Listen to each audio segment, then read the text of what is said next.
I'm Pastor Tom, and welcome to the Sunday Sermon. Glory, glory, hallelujah, for the stone was rolled away. Glory, glory, hallelujah, for the stone was rolled away.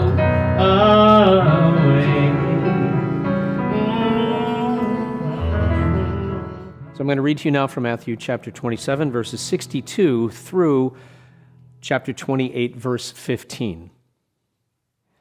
Now it was the next day, the day after the preparation.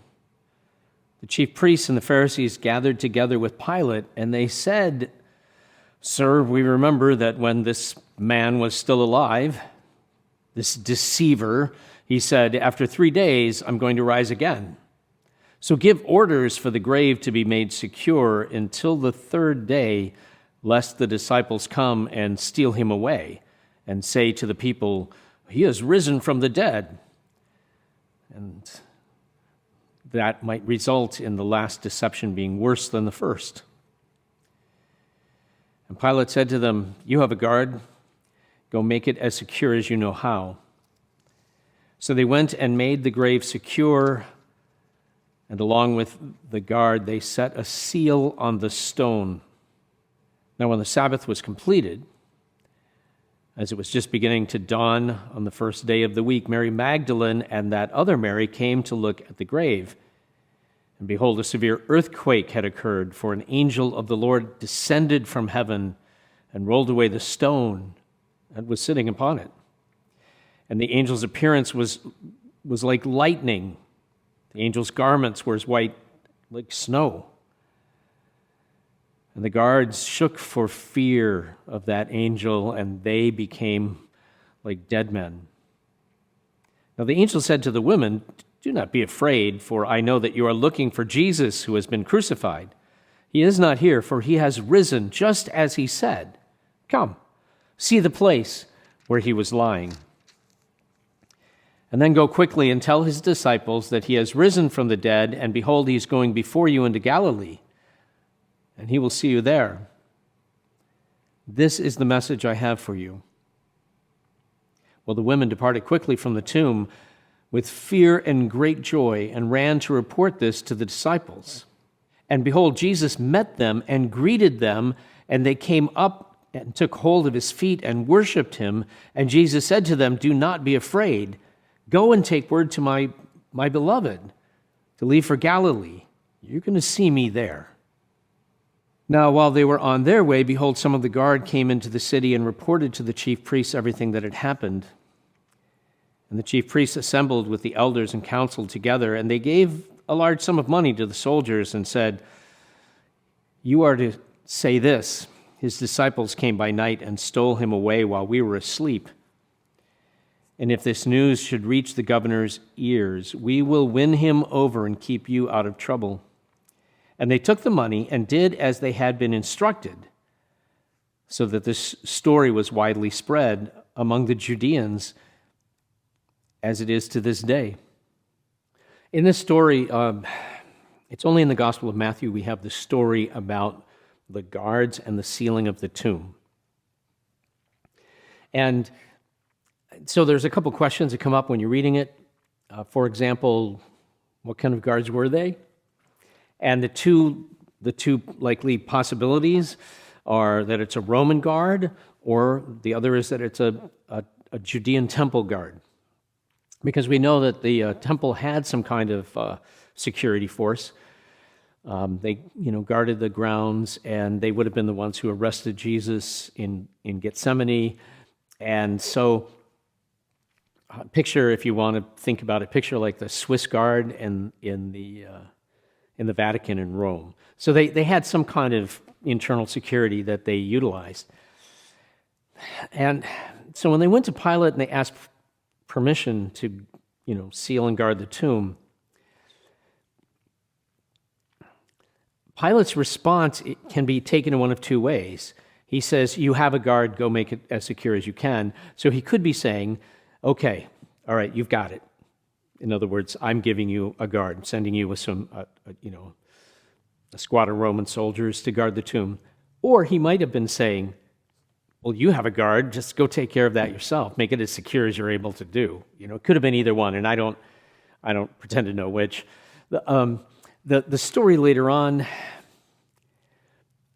some people will say that because the priests, after they give money to the guards to ensure that the story that they want is the story that gets out, they say, if word of this reaches Pilate that you were sleeping on your post, if anyone asks, you say, we fell asleep, and that's when they stole the body. So if word gets out about this and reaches the ears of Pilate, we'll cover it for you to make sure you don't get into trouble. That kind of makes it sound like it's a Roman guard. I think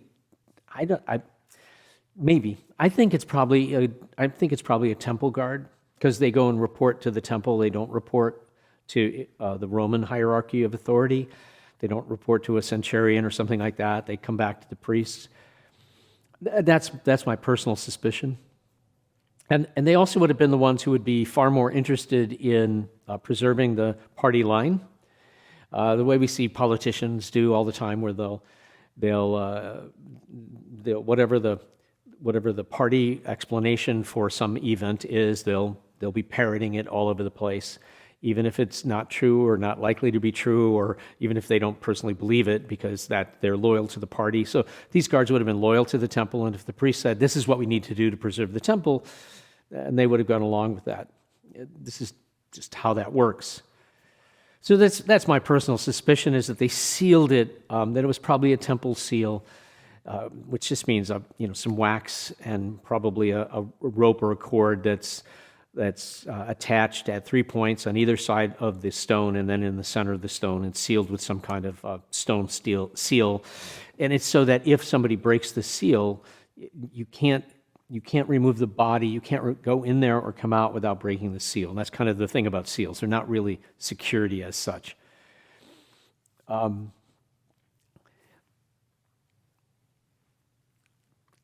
lot of contemporary scholars of biblical scholarship will suggest that maybe the story is completely made up. We only find it in Matthew. There's no hint of it anywhere else. And their argument is like, this is just an apologetic. They made the story up to kind of counter the charge that the disciples stole the body.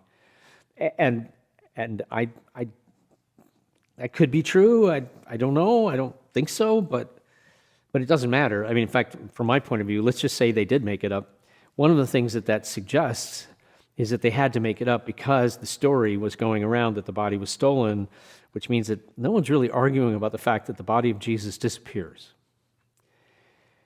That's, if you're talking about the resurrection and like what's the historical evidence for the resurrection of Jesus Christ,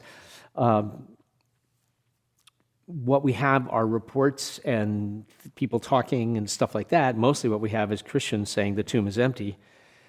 That story among the Christian community. But the fact that we have this inkling that there is a counter-narrative out there suggests that even those who were hostile to Christianity on some level didn't dispute the emptiness of the tomb. And I think that's a pretty significant observation. I think a lot about this story, though, about the way in which you get these human beings trying desperately to keep something from happening that they don't have the power to stop.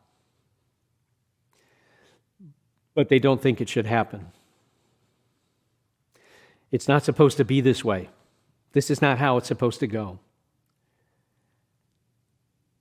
I mean, think about the whole story of the passion and the resurrection of Jesus. If you just think about the whole thing, because we know that story pretty well.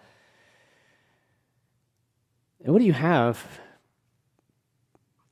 This story is also kind of a metaphor, I guess, or an analogy to how we are in our lives. I mean, you have these attempts to silence God, to, when he's being held on trial, and he answers somebody, he gets smacked. Who who are you to talk to that way? And Pilate's trying to get Jesus to give him the answer he wants, and he has him beaten and tortured in order to get the response he wants, and he doesn't get it. Pilate's interested in getting the answer he wants to prevent another riot in Jerusalem because he's got to keep the peace. That's really important, especially because he's gotten in trouble before for the way in which the peace in Jerusalem had been breached and how his soldiers had responded. So he's a little on edge about trying to protect his reputation and trying to protect his ability to keep things in order, to maintain the Pax Romana. That's his remit, that's his job. He doesn't really care, who he kills that day on that Friday. It's like, all right, which one do I kill? Do I kill this Jesus guy or this Barabbas guy? He doesn't care about that. That's not important to him. What's important to him is maintaining the peace, but he's going to kill anyone he needs to maintain that peace. And if it's God who's trying to disrupt the peace, then he's going to try to kill God. And aren't we like that? Don't we try to kill God in some sense all the time? Oh, we're a lot more subtle about it.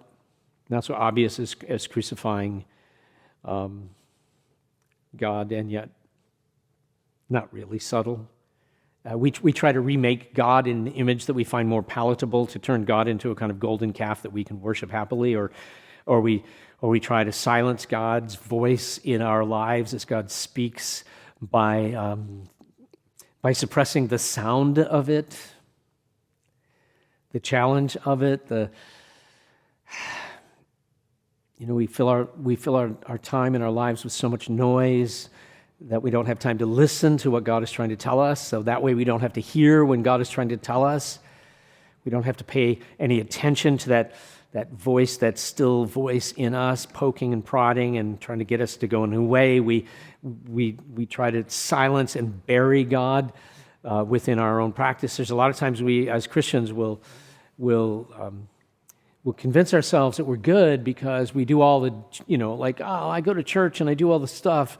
Or, well, I might not be religious, but I'm spiritual. We'll tell ourselves a story that makes us okay with God so we don't have to pay attention to what God is trying to do, trying to push or direct us. We get hung up on what we believe to the point that we can't hear God tell us sometimes that what we believe is not how it is. I don't know if you've noticed that, but we live a lot of our lives by decree, by declaring, how it's supposed to be. Like, this ought to work, we say. And then we keep trying the same thing over and over again. Isn't that what Einstein said insanity is? The definition of insanity is doing the same thing over and over again and expecting a different result, and yet that's what we do. It ought to work. This time it'll work. It'll be different this time, and we keep trying the same strategy long, long after it's been demonstrated that strategy does not work. Let's just have a common, simple rule of life. People talk about if at first you don't succeed, try again. Yeah, but it's not try the same thing over and over again. It's try something different. Do it differently. Not, let's just do the same thing harder and harder. But this is hard for us to do. It really is. We get stuck in what we believe.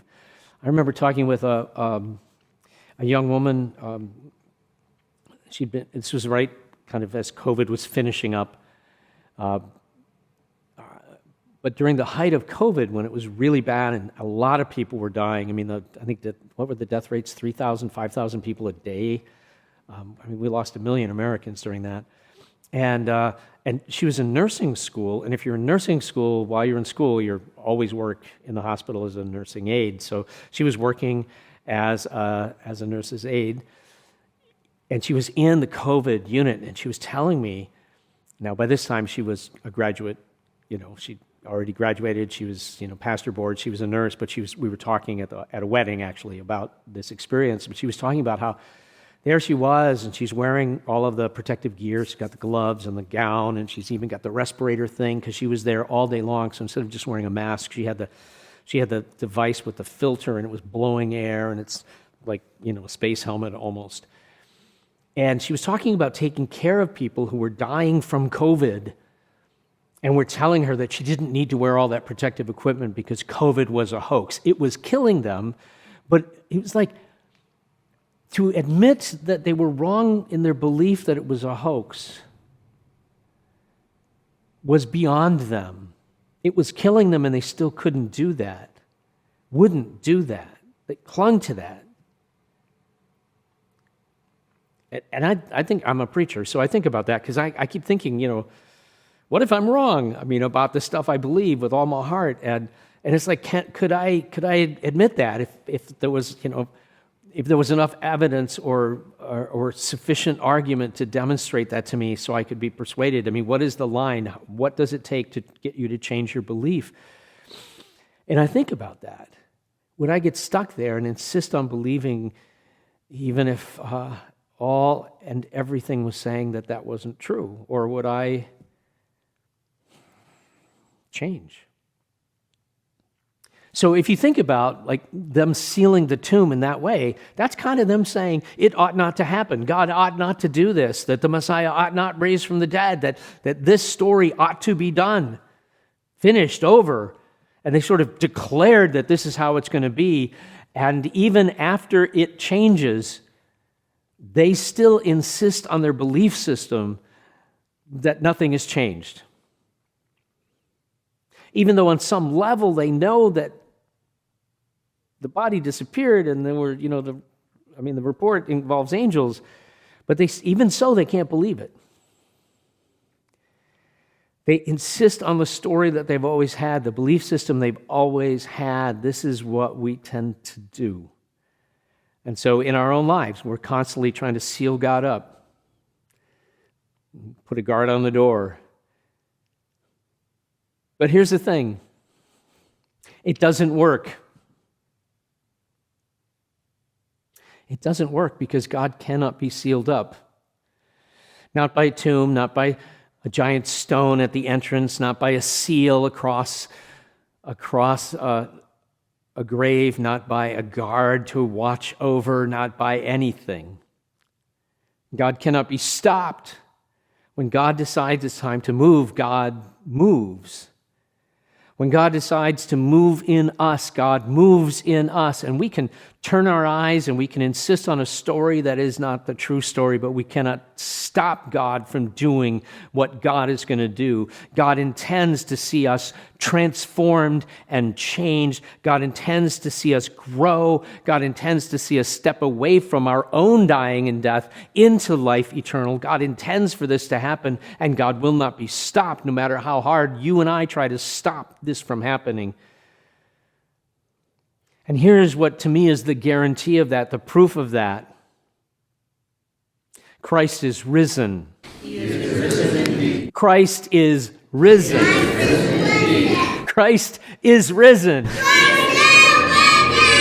you join now in the prayer of response? How often, Lord Jesus, have I decreed that things are as they should be, are as they ought to remain? How often have I tried to silence the spirit of life at work in my life, to entomb your will and seal it in by my command? But I cannot stop you. I cannot prevent life from erupting and resurrection from breaking forth. You who are stronger than death, overwhelm my feeble attempts to halt change, growth, life, and transformation. Come, transform me by the power of your resurrection. Amen.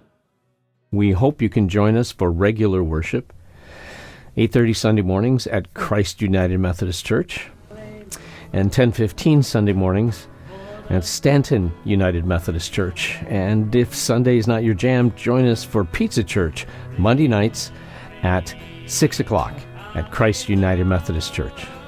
Until next time, may the Lord God bless you and keep you. May the face of the Almighty be upon you, and may God grant you peace.